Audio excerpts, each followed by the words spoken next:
sebelah kiri saya ada Mas Ian. Lembaga Survei Institut Riset Indonesia atau INSIS merilis survei seputar capres yang diharapkan rakyat.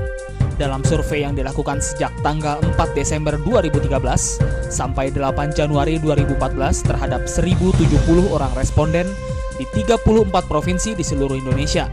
INSIS mencoba melakukan simulasi atau eksperimental tentang tingkat partisipasi pemilih. Di awal survei, responden ditanyai apakah akan menggunakan hak pilihnya atau tidak pada Pilpres 2014. Setelah itu, responden ditanyai tentang tingkat pengenalan sejumlah tokoh nasional yang dibedakan dalam dua kategori, yakni usia di bawah 55 tahun dan di atas 55 tahun. Dari hasil survei yang dilakukan, hasilnya responden menghendaki Capres 2014 merupakan capres yang masih muda, seperti sosok Gubernur DKI Jakarta Joko Widodo atau Jokowi yang berasal dari PDI Perjuangan, yang lagi-lagi paling melejit popularitasnya.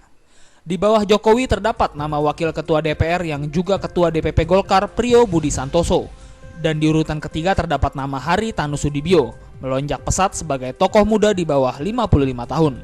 Memang yang terbanyak itu adalah pemilih usia produktif, pemilih pemula dan pemilih usia produktif.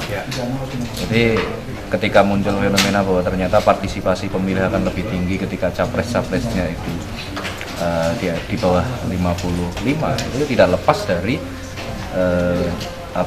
jumlah dari pemilih yang memang lebih banyak pemilih muda daripada pemilih tua.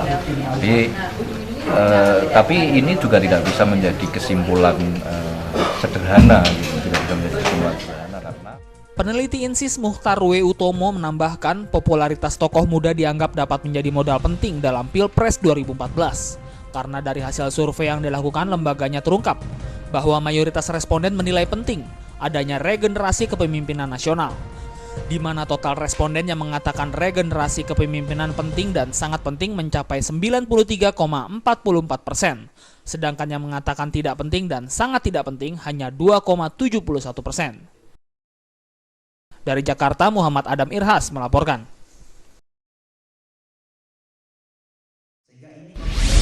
Tingkat minat